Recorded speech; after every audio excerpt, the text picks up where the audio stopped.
All right, for anyone who's joining us, we're having a bunch of fun here. We're doing our first show and tell with SAINTCON. My name is Chris. Most people know me from my handle, which is Sir Ostrom.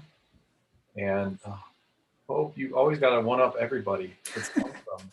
Thank you for that. That's so cool. And we're grateful for this time to be together because we've missed out on hanging out. And really, from SAINTCON this year, we had so much fun doing home lab tours and just home office tours that we were just like, start showing and telling. Let's talk about it. So Zodiac, who put this one together, unfortunately couldn't make it today. He really was interested and really had fun hearing about the different home labs that people had. Because for a long time, a lot of us get scared of like, oh man, I can't run like 7 servers in my house. I can't do this. But we have different things we can do. And there's a lot of good benefits to running your own home lab, which is what I absolutely love. It's one of my favorite things to do. Um, and yeah, it can get a little pricey at times. Depends on how much you need the latest and greatest. And I'm sure we can talk about that as we go forward. So today we got joining us, we got Lean, we got Bash Ninja, we got BF Coder, we got Clipper, and we have Hope. And grateful to have all of these guys because they all have fun, different labs completely. And I may even talk about mine for half a second if I don't feel too embarrassed at how awesome these guys' labs are compared to mine. All right, who should we start with? Anyone feeling gutsy? Let's start with Pope. Pope, tell us about your lab, man. Yeah, no problem. I'm not even going to share screen. I'm just going to bump it over like this. All right, so show and tell time. So who is me? Quick about me. DC435 up here in Cache Valley. SAINTCON the things. Black Cat whenever there's not COVID. I work at RSA. Still claim DC801, and I try to help out B-Side Salt Lake. You can find me on the Twitters here. For my lab, I have 2 servers. They're Dell PowerEdge 630 and a 720. There's some random specs with them, RAMs and storage. Crap. I do have a LTE follower. I used to have it tied right over to my firewall, but I've since moved that because I kept exceeding my data caps on it. So I now intentionally only move my laptop over whenever crap is being done.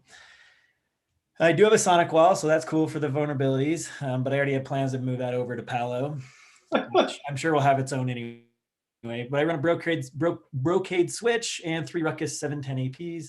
I only have 1 UPS. You're going to hear from some other people that have way more than I do, but I only have 1. Software, I run vCenter. They're ESXi boxes that are licensed. I use Packer, Terraform, and Ansible to build most of my labs out. Mostly use Ubuntu, a lot of CentOS as well. And then from a security stack, I run NetWitness for packet capture logs and EDR. I have Threat Connect for my SOAR automation to my house. I use Splunk just to do a bunch of Splunk integration crap. Attack IQ for my simulation of attacks. I left it off here, but I have Cisco Threat Grid as well. So I ship all of my attachments over to Cisco Threat Grid. And then a lot of Minecraft servers. My kids, family, a lot of people connect to those. This is the super fancy picture of my lab. It's hanging on the wall. I do have that. There's an orange Gigamon there in the background. I don't use that anymore because it uses way too much power, so it's decommissioned. But can you tell us about those paint cans?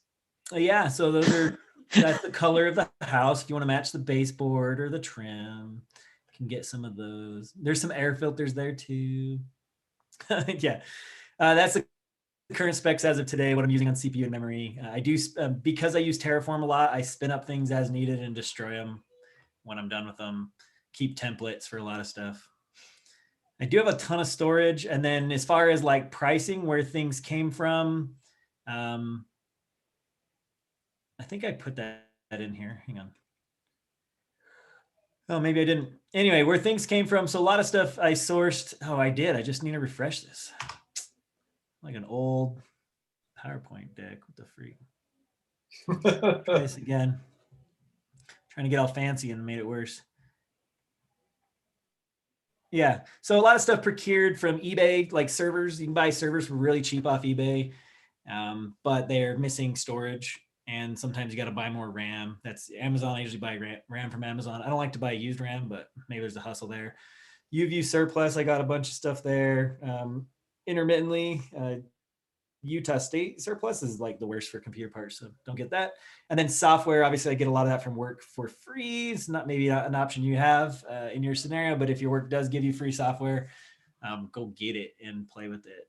So that's a lot of the procurement. The future of where I'm headed, I'm going to move over my firewall over to a Palo VM, which I get a license for as well. And then I want to do some additional segmentation of my networks. I have a lot of them broken out already. And then I need to figure out how to manage my kids' laptops better than what I'm currently doing. It's kind of a dumpster fire. And that's it. There's my 5 minutes. That's actually like 3 minutes, but I like it. I can go further. Here, let's go over specs. I spent a lot of time on that. That Power Edge is. We can do some questions, man. We can do some questions. No, it's all right. 256 gigs of RAM. I'm gonna give a minute here. I do have a lot of solid state storage, which is cool. I got like 8 terabytes of solid state storage, which I lucked into. I'll just leave it at that. And have some random other storage. My other one has a ton. My Power Edge 720. I ended up getting these free 10 terabyte Dell drives, but the bit size was incompatible, so I had to spend like freaking half a day to a day flashing the iPerk card to make it accept that. That was a mess. I don't recommend. It's not fun. But all right, there you go. Another minute. All right. You're good at this time thing, Pope. It's great. So what did you like about it? What do you like about your lab? What's your favorite part?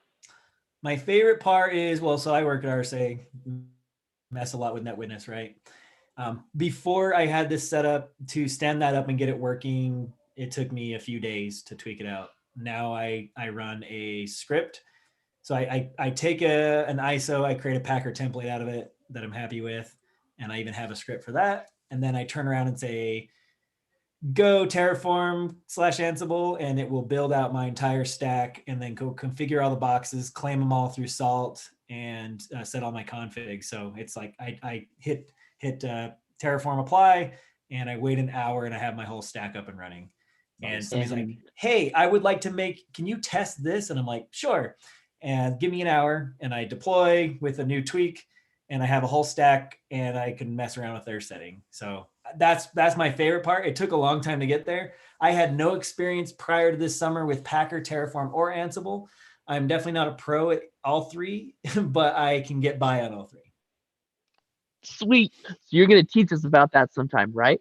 Yes, he is.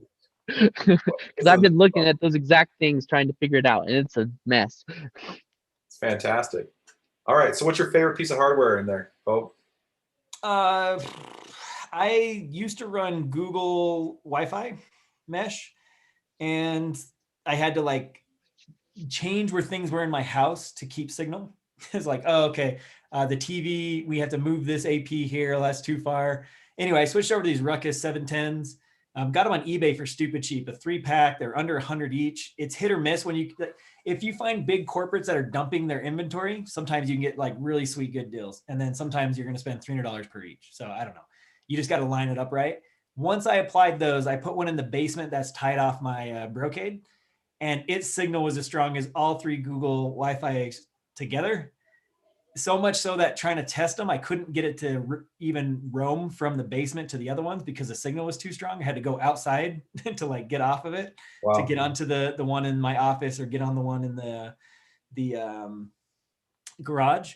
So anyway, there's a lot of cool stuff, but I'm going to say Wi-Fi because if it works and you don't have to pay attention to it and you can literally be anywhere on your entire like property and get good Wi-Fi, it's amazing. So I'm a fan of the Ruckus APs and get the Unleash firmware, and you don't need to pay for anything. Those are great. Nice. I hope you have a skin, like a physical skin you put on those to look like some kind of dinosaur, or else it's just not worth it. I do run a free open Wi-Fi called 5G Cell Tower that has some dinosaur pictures when you join it. So nice. All right. Well, anyone else have a question for Pope? We feeling good? Go back to your picture, Pope, of your lab. Let's take a look at it. Yeah. So the single 1U 630 is on the back closest to the wall. The 720 is the next one out. And then I put in a really crappy shelf that has the firewall and my Comcrap modem. Do you have any issues with like cooling in that area? No, that's the utility room. It has its own venting. It's warm in that room, but it's okay. And the UPS is wall right underneath it. I don't know if you can see that, but yeah. I was talking to Sean about it, where he has a kilowatt meter. I'm tempted to put one on, but I really don't want to know at the same time. So I don't know how much power I use, and maybe I don't want to know. I do know that Gigamon that's on the shelf. Don't use that. That thing eats so much power, and it's loud. That's a big part too. The 630s and 720s run pretty good. So they do, as long as you don't tax the CPU too crazy. If you do, then they go like freaking jet engines too. Yeah. Quit playing so much Minecraft, I guess. We do have, I mean, we could do a whole thing on Minecraft. My brother John, he rents out the basement, and so there's a whole lot of config he does, but they can essentially join one Minecraft server. They're in a lobby, and then they can walk down the lobby to like 6 other servers to join any family mod. I don't know. There's a ton in there. So that one of my servers alone is probably running like 10 instances of Minecraft server. That's beautiful. All right. Well, thanks for showing off, Pope. I think we need to move to the next person. Yep. You still up around, BF Coder? Did you drop off? He's gone. Skip him for now. Come back. Oh no! Oh no! Let's go to Sean then. Clipper, sorry. Oh, cool. No, whatever. I can go by either. That's fine. So yeah, so happy to be here. I don't know if how many made it out to SAINTCON 2019, I suppose it would be, where I did a presentation on dumpster diving for your home lab. And it was funny because a lot of people reached out to me after saying, those were all jokes about going through dumpsters and stuff, right? I'm like, no, they weren't. I am not above digging through trash. So yeah, so I guess I'll take you through a little tour of my home lab. And to be fair, this is a tour of what it is right now. Ask me again in a week, 2 weeks, it might be entirely different. I have no problem switching hardware off as much as I change my shoes, you know. Let's share the old screen and see if I can get it for you. Is that working for you? Yeah, we can see it. Cool. So this is kind of how, like, I think everyone's home lab starts. You got your typical home network lab where like everyone's sitting here at a 192.168.1.0/24 with the default admin passwords, right? And then you're out to the cloud here, what we all call the internet. And then you got all your stuff just on your big flat network, your ridiculously huge cell phone, your careful or your dangerous smart light switches that who knows where those came from and what they're looking at. And so a lot of people, I always like say, hey, the first thing I always talk about when I'm doing a home lab, and really like my favorite thing about home labbing is having the right tools to be able to protect my house and protect my privacy. And so I've mentioned before, if you ever want to get me going for a long time, ask me if it's a wise idea to VLAN off your home network. And the answer is yes. My favorite quote from a book called The Heretic is like, you got two options. Like you can lock your home up when you leave so that everything is undisturbed when you return, or you can burn your house to the ground. Both of those are completely accurate ways to keep your stuff secure. I like the former. So this is my hastily drawn and somewhat ugly map of my home lab. I have an Xfinity XB7 in bridge mode for my Comcast internet. The reason I'm actually using the XB7 is because I'm exploiting a slight loophole in, it's not a loophole, it's something in Comcast's billing. So if you want unlimited data, it used to be $50 and I think it's now 30. Isn't that right, Bash? I think it's 30 now for unlimited 30. data. I pay it. It's 30. It used to be 50. That's the ransom we all have to do. Right. So if you do the Xfinity XFi Complete system where you rent their modem, it's actually only works out to be like 25 extra a month. So you save $5 over paying just the ransom, and you rent their modem, which as far as like a hardwired modem goes, it's fine. I haven't had any problems with it. I don't use the Wi-Fi. I don't use the Xfinity hotspot stuff. I've got that all turned off. In fact, I actually put a small chicken wire cage over the device itself. I don't know if it's working or not, but it makes me feel better at night. I've actually tested those. They don't really work. They work like a little bit, but not much. Okay, well, I'm gonna just like pretend it does because I feel a lot better when I do it. Yeah, so I've got the XB7 in bridge mode. I also have an LTE backup. I was surprised, Pope, you got one too. That's pretty cool. I'm actually using a company called Visible Wireless for that one, where it's you can get on a family plan and it's an unlimited, completely unlimited SIM. They do throttle you pretty hard though, so you got to be careful with that. But the one cool, unique thing I'm doing is I'm actually bringing those into my core switch, which is a Brocade ICX series. I'm bringing these in on untagged VLANs. And then I'm trunking those out to my compute nodes. So what that means is if I need to migrate my router, because my router is virtualized, I can actually migrate my router from any compute node in my entire house. I could actually, and I have done this before, I've ran my edge router on my workstation in VMware Player in a pinch. So since I'm exposing that VLAN to my core switch, I can expose that anywhere with the appropriate VLAN tagging. So that's my external internet connectivity there. I've got a bunch of IP cameras through my house and outside my house, and those are all living on a particular VLAN, on VLAN 12. If you really want to pop into my network, hop on VLAN 12, you can look at my cameras, enjoy. You won't see anything interesting, but you're welcome to. And then that way I just keep those segregated, because when I buy cameras, I'm buying cameras from pretty much the cheapest manufacturers and the shadiest places I can find, because I don't really want to pay a lot for cameras. So Chinese manufactured like 4K cameras on Amazon or eBay, you can be had for $35, $39. But fair warning, they will reach out to random sites in AlleyCloud. And I have no idea what they're trying to do. So they live on their own VLAN. They don't have a gate. They're blocked at the firewall. They can't get out to the internet, but I still want to take advantage of the cheap camera sensors, so I use them. For my storage needs, I've got a custom Supermicro CSE 846 chassis. If you remember from my presentation, I actually said one of you people out there should actually build a NAS in one of these, because I think it would be awesome. Turns out that person was me. I ended up doing it about 2 months after I said it would be a good idea.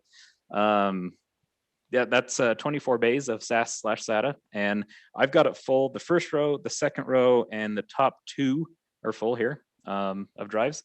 As far as the drives, right here, the Western Digital Easy Stores, you get these at Best Buy.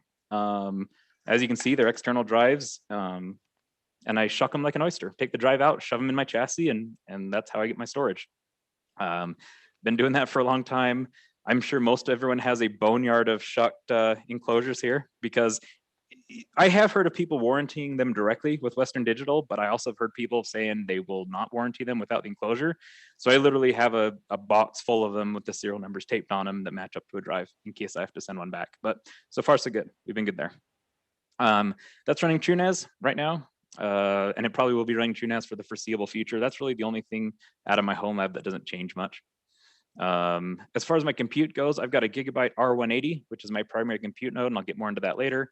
And then I've got 2 ThinkServer RS140s, which are my backup nodes in the event that I have to do maintenance on my R180.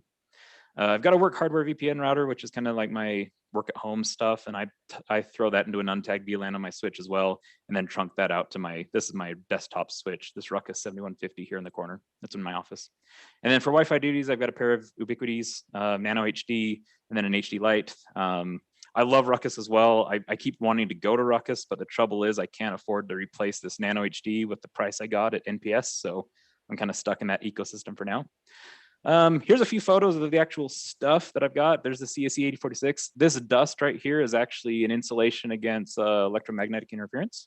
Or it's also a side effect of it living in my mechanical room. One of the two. I'll let you choose. This is my cellular router here in the corner. Why can't it be both? No. Yeah, exactly. Why not both? It's all mounted up in a StarTech half rack 4-post, which is super nice. Been really happy with that one. I've got my 4G LTE router right here, and then that's my Brocade 6610, and then my Ruckus, which is in my office. And that is an original Gateway 2000 cow that you used to get when you bought a Gateway 2000 computer that they included as spiff. That is an original. So small flex there, right? As far as stuff, what it looks like, as far as software side, this is my TrueNAS or FreeNAS. Still has the FreeNAS branding on this one. Setup. It's 96 gigs of RAM, and then I've got 2 main pools. Another one's kind of like a standby pool that I leave turned off most of the time, just for backup purposes. This pool entirely is just for my IP cameras, so I store that off. I store that off of the actual compute node in the storage node, so it's safe. And then this is my main storage node itself. My main compute node that I talked about, it's an E5-2697 V3, but I'm only running 1 out of the 2 slots for power savings. If I run my full lab at full tilt, all of my nodes, I start tipping at about 1100 watts, which is a little painful for me. So I'm running right now in what I consider low power mode, which is more about 450, 500 watts. As far as like UPSs go, I've got 12 of them scattered throughout my house. So when the power goes out around this place, they sing the song of their people, and it's horrible. If it's at 1 a.m., it's pretty much the worst thing you can imagine.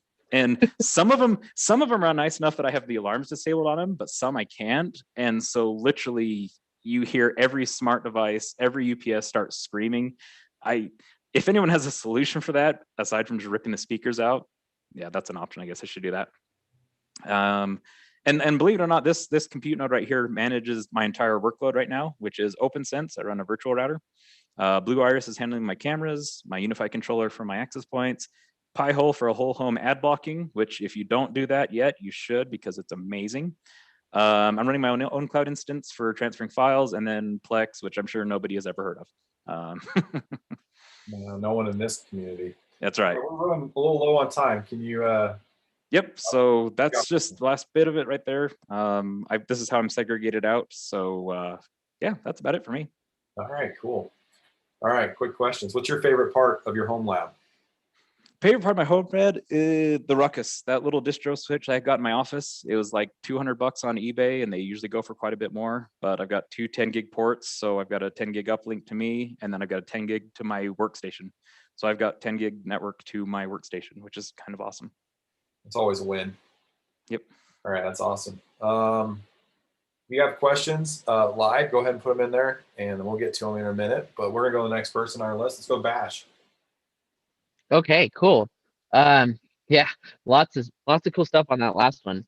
I don't have as fancy a diagram because I'm not that cool, but I do have a lot of pictures. So let me see if I can screen share this.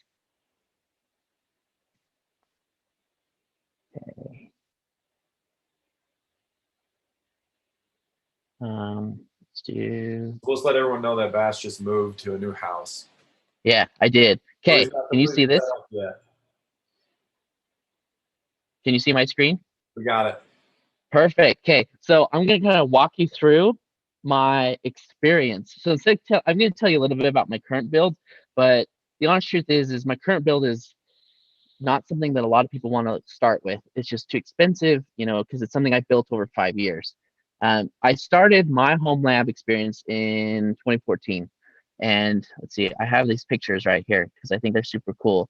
This is my very first apartment that I had. This was my first home lab. You see this little computer right here?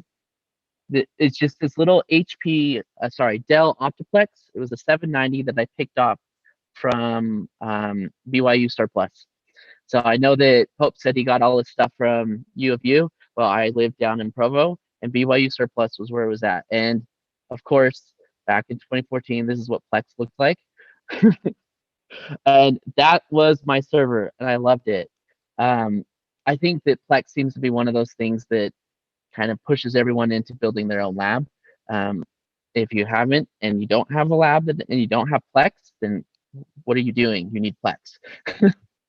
But for a good while, I mean, this was a few years, just a single desktop machine. It served me super well as a home lab because I ran Linux on it, right? And then I ran desktop Linux, which would show my media center, but I also ran a bunch of little web services on the back end because, I mean, your Plex box, you're not really doing too much. So you might as well run other stuff with it at the same time. After a while, I finally upgraded my Plex box to, you can see I found my old desktop computer. I upgraded my desktop here and then found a cheap chassis at Surplus. And I just stuck all the parts from my desktop into that chassis. And you can see me building that here. I think that building home labs for cheap is the most important. And I eventually found, this is probably my pride and joy of my whole server. My whole home lab is this piece of wood right here. So this is my server rack. I love it because it's made of wood. It's gorgeous. It's got a glass front and it's soundproof. How many of you guys can say you have a soundproof server rack, right? Other than the fact that it weighs like 5 billion pounds and it's impossible to get through doorways. But I picked this thing up at also one of the university surplus. I think this cost me $130. So that was pretty cool. I'm just going to go through some of these pictures just because I feel like a lot of people Like there's that build that I was showing. A lot of people think that here it is inside of that rack, that you need to start really big and have this cool system. And I've always been a proponent of slowly growing your lab little by little. This one, let's see, when was this picture taken? Right there, info. This picture's taken 2016. So this is 2 years later after my first one. And I finally got another case. So this is currently the case that I use. This is just a Norco case. Let's do desktop builds. And then I filled it up with 1.5 terabyte drives. If I filled it up, I mean, I used like 6 slots, right? So you have this giant case with so many drives and six drives. And just here's some cool pictures. This is my current switch. I've had this one since, let's see, this is 2019. This is also a brocade switch. So I don't know if you guys are seeing a pattern, but these brocade switches and this brocade or ruckus gear, the kind of the same company, they are super cheap on eBay, and they give you some really cool enterprise gear. This is, well, was my, yeah, you see this? This was my my modem, and I felt like it was overheating. So I pulled it apart and soldered a little fan to it. Funny story about that.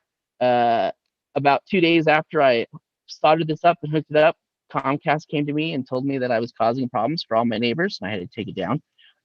Don't solder fans to your modems, because who knows what it does to it. But I noticed that Pope had that same one. This is my current server right now. I broke the brackets for it somehow, so we laser cut it some. Believe it or not, you can put laser cut brackets on your server. They won't melt, even though you would think they should. On the heat sink, it's done fine for a few years now. Currently, because you mentioned it, I'm in the middle of moving. This is my beautiful home lab right there. Yeah, that gives me PTSD of like the companies I worked for when I first started doing this. It's so sad, because like I said, I moved less than a month ago. Well, about a month ago. I'm in the middle of moving, and you can see right here, there's dust spots there and there, because down here it's super dusty because we're moving stuff all the time, and it makes me want to cry, but because I can't even put my server rack in here yet. But this is what it looks like, and I kind of want to go over some parts of it just because I'm very excited. So right now I'm using the same ruckus, the CP12, I think it was, that BF Coder mentioned. That's currently acting as my core switch. It's super great because it has 2 10 gig ports, and all of those ports are PoE. Let's see, what else do I have? Right here, this is that same machine I showed you earlier, the same case. I basically have 2 dual LGA V11s in there. These are the really old ones. This is my storage and my compute, and so I have everything all on one major server. It runs currently it runs TrueNAS, but I'm running Scale, which is their alpha version. Super sketchy, but it runs Docker, and I love Docker to pieces. All my services are containerized inside of Docker, and because I'm too cheap to pay for RAM. So that has worked really well for me. I have here, this is a little Dell machine that I picked up on eBay for about 45 bucks. Just sell around. I have a few services like Pi-hole and a few other ones that I want up 24/7 all the time. And since I'm messing with my main box so often, I move those important services off to here, this little machine, and it works super well. Oh, this is a cool thing. So I also have the XB7 modem and router. And right here below it, I have an HP computer that I bought on eBay for 80 bucks. This is working as my OpenSense router firewall. But one of the cool things that I did with it, let's see if I can show you a picture. Right here is I added a 2.5 gigabit per sec, 2.5 gigabit NIC. And for anyone who has Comcast, if you're paying for gig speeds, you can get more than a gig speed out of Comcast if you have a 2.5 gigabit NIC. So I don't have a picture, but on the back of this, one of the ports is orange, and I can pull 1.2 gigabits per second down, as long as your router can handle it, and that port is higher because Comcast over provisions the gig subscribers, so you can get faster speeds than you pay for, which is pretty nice. And then my last piece is this machine right here. This is actually my favorite part of my home lab. It's just this really small little box. It is called the Super Micro E300E, I believe it is. Yes. So it's this little super server right here. It's got a Xeon processor. It's about $700. It's really cool because it is a portable server. And so my goal, I've always wanted to have a server I can put in my backpack and take with me. And recently I've been building this box to be a portable LAN party server. And I've been super excited about it. Right now it runs Proxmox, and I have a bunch of different little containers inside of it, LXC containers for different game servers. And then I have some NVMe storage so that I can do game caching. So when you download a game on Steam, it downloads it to this first, and then this serves it to all of your computers. That way, when you play a game with all your friends, you download it once from the internet, and then it serves it to everyone else, so everyone gets fast Steam downloads. That's about it. I'll just show you real quick a little bit. So this is the Proxmox, is the inside of the UI for that server. You can see I've got lots of LAN caching. I have a lot of game servers, different things like that. And then my TrueNAS box, this is the scale one. Currently I have, I only have 13 terabytes free. Ooh, that's scary. I probably have about 95, 96 terabytes usable on this box. Raw, I have about 150. I'm just going off of memory here, but that's because ZFS does all of its lovely redundancy. And yeah, that's my network. I also have some Ruckus access points. These are the R600s. Though I did just buy an R750 that I'm super excited to put in my house. You can see I've just started wiring Ethernet to put them in different places. So I'm kind of excited about that. But I love the Ruckus and the Brocade gear because it's cheap and it works super well, and you have that awesome enterprise level of ability to do stuff. Cool. All right, that's it. All right. That's my lab. I'm not sure if I need to be scared or think it's funny that you're scared at only 13 terabytes of free space, which most of us would be happy to have. I did want to mention, if you want to do this, there are some cool places to get resources. Like places where I've gone to get a lot of information was, there's a website called serverbuilds.net, and those guys do a lot of builds for super, super cheap. Like I'm talking, for example, back in November, I put a build up for a NAS server that's similar to, I'd say, one of the Synologies for $260. We also have the UT Home Labs Discord, which is where a bunch of us here are chatting about server labs. But I mean, there's tons of places where you can get help. It's super cool. That's awesome. Thanks for sharing that one. Yeah. Looks like we got BF Coder back. Welcome back. We had Lean had to drop off, so we'll get him another time. You want to tell us about your lab? Yeah, my internet died on me, so I'm back though. So I'm not as fancy as any of you. I didn't think ahead to get any diagrams built up and whatnot. So I was just going to talk about what I've got, what led me to where I'm at as well. Yeah. So like most people, I started, with, the consumer, Nighthawk type of routers and whatnot. And I quickly, I shouldn't say quickly, but I eventually outgrew those. I started putting DDWRT on the routers to try and customize it a little bit.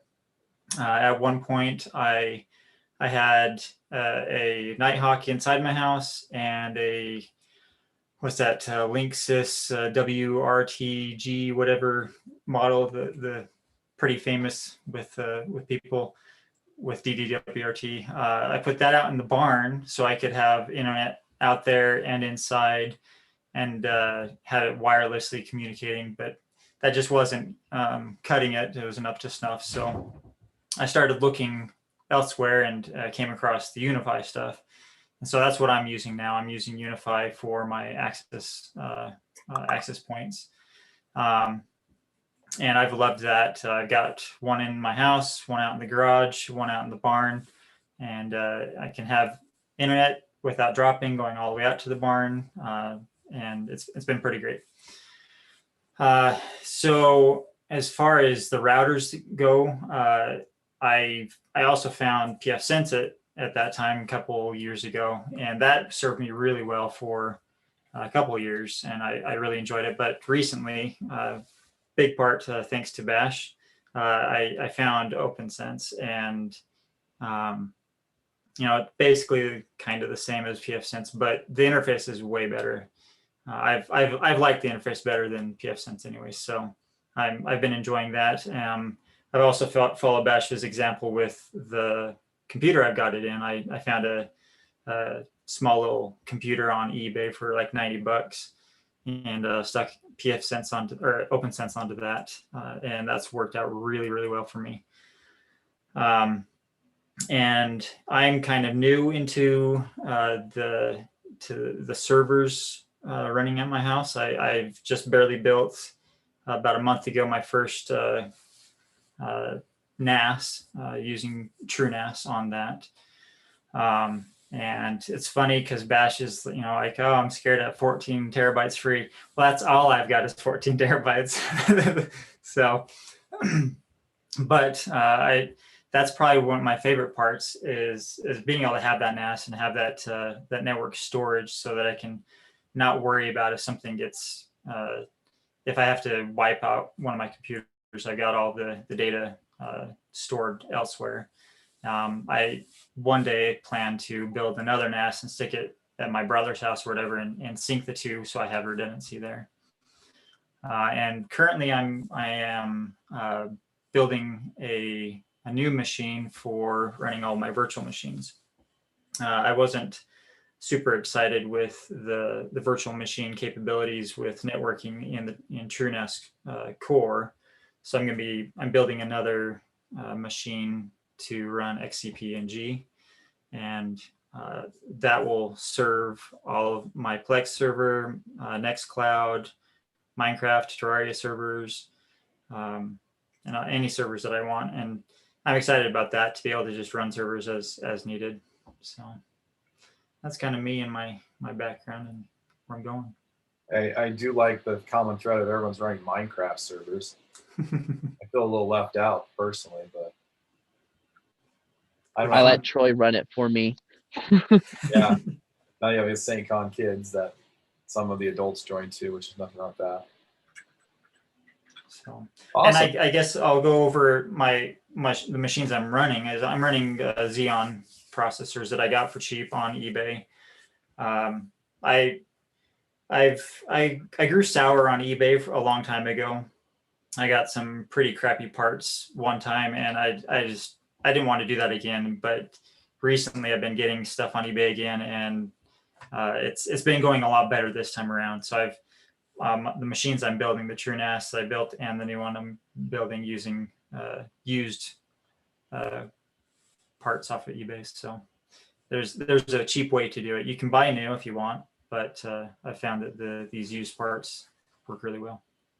Yeah, new is definitely tough. It's really hard to come by new, but the renewed, sometimes refurbished, has done me well personally.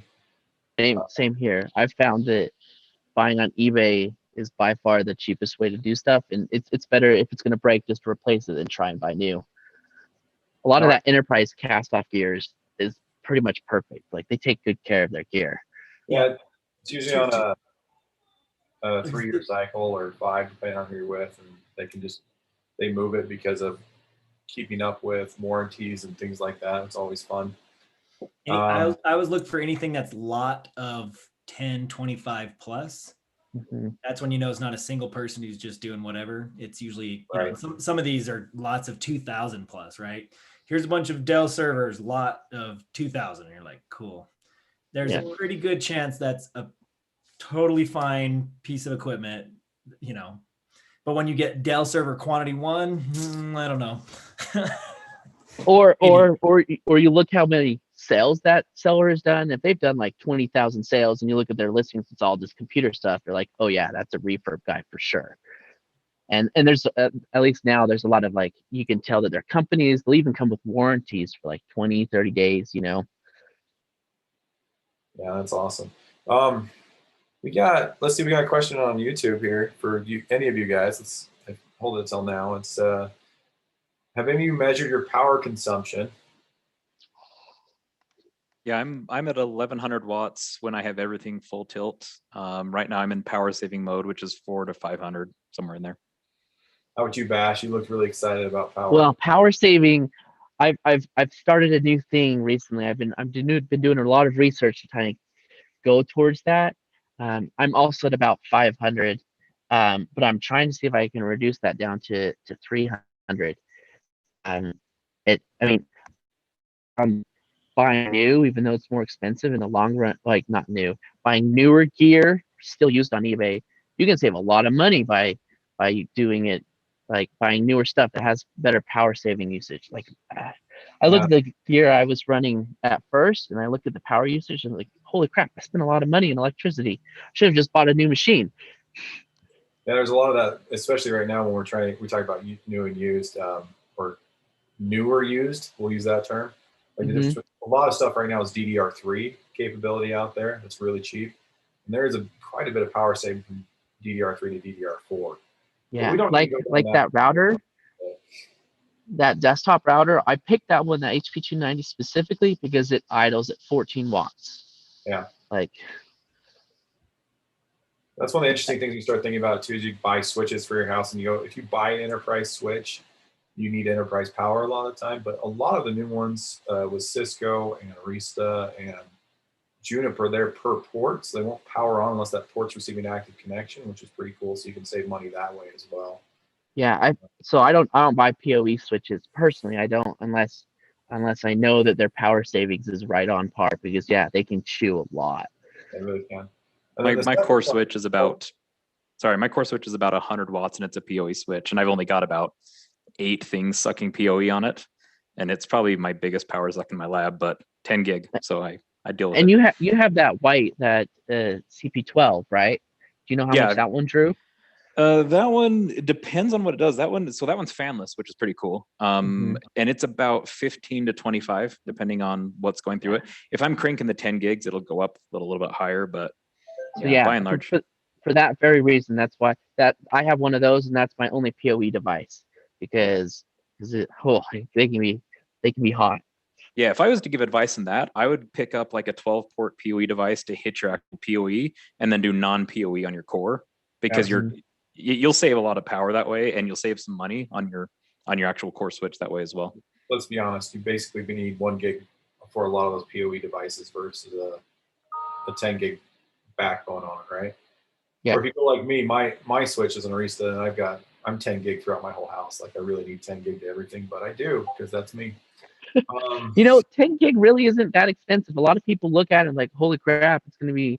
But I think for me, the first time I set up 10 gig, I spent maybe $150 on my switch, and then maybe $30 for a network card for each device, and then another $10 per cable, and then maybe another $10 for the optics. So you're not really looking at too much money. I mean, you end up spending more on your cables than you do on anything else. My problem is, what I like to do is, I'm a little bit different on my lab approach.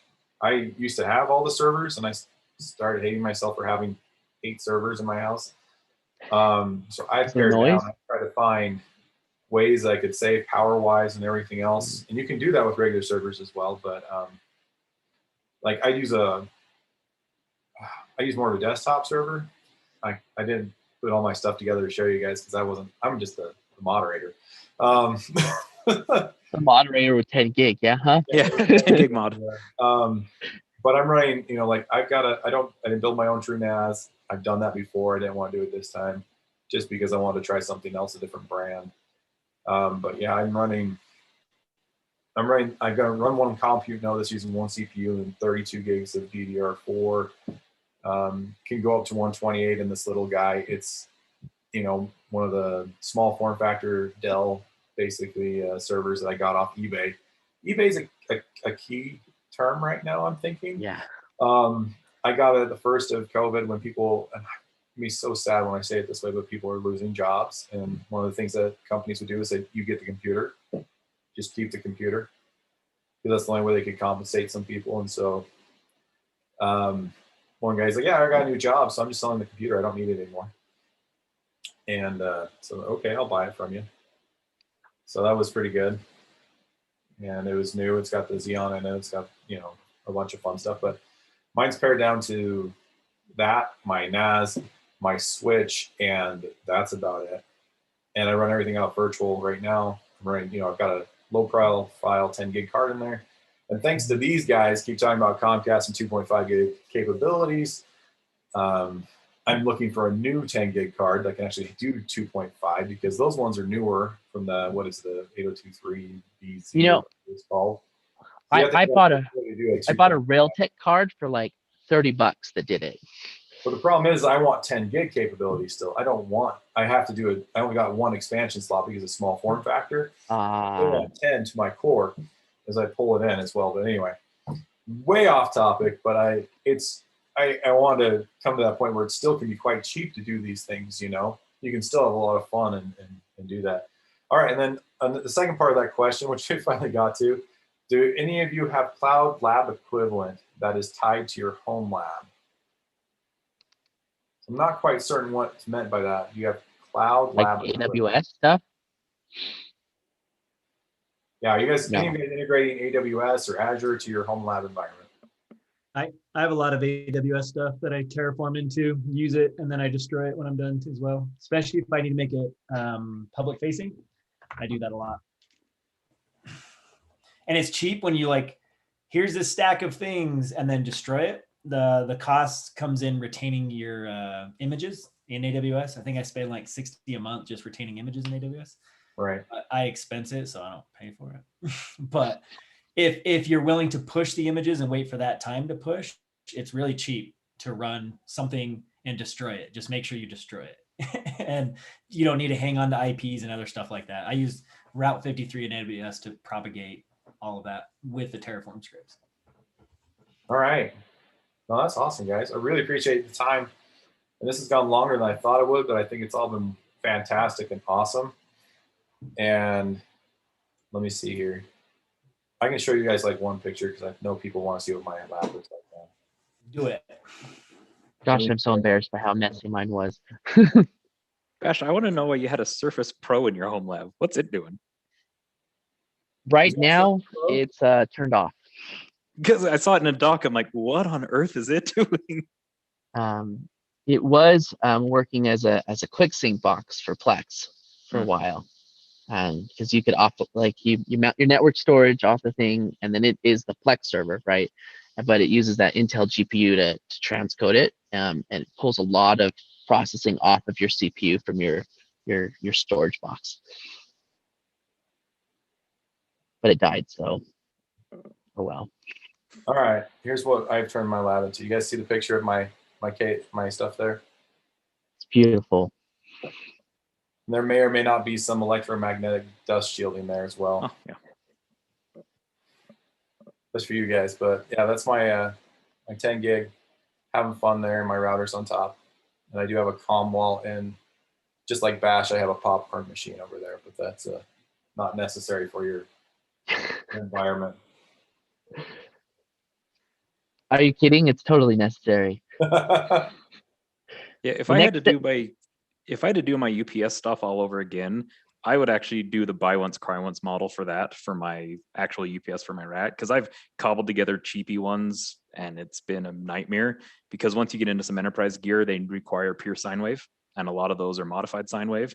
And so when you have a power bump, you drop your core switch, which I was doing. So shout out to Vortex. He's the one who kind of walked me through getting me a pure sine wave inverter on mine. Wow, yeah, that's a fun one to go through. Does anyone else have any other questions for anyone here? I'm going to look at Discord real quick and see if anyone's sending anything there. Other than when's Pope going to teach us about Terraform? There's nothing wrong with that. This was supposed to be. This is for fun. And if you guys like this, we want to hear feedback of what you guys want to see or hear or learn about. We're also looking at doing small trainings like Pi-hole. I didn't learn about that except for like 2 years ago. Not even kidding. I'm like, how have I not heard about Pi-hole for like this long? That's a great one to learn on, and different cool things you can do with that. So let us know in our SAINTCON Slack channel. We'd love to know. Love ideas. If you want to share something, a fun project you've done, I'll tell you to stay tuned because we might get something from Troy's projects. Pretty certain he did something with a snake cage that everyone's going to want to see. Let's see, what else do we have? But any kind of ideas there. I'd love to do one about OpenSense. Have everyone talk about that and why they like it. I run it too, so I'm a big fan. Or different ideas or fun projects that you've done. We'd love to have different people be involved and show off cool Corona coaster projects or just fun things around the house as well. So I think we're good with that, guys. And thanks so much for your time. Really appreciate it. Thanks for everyone tuned in. And we'll catch y'all later. Thanks.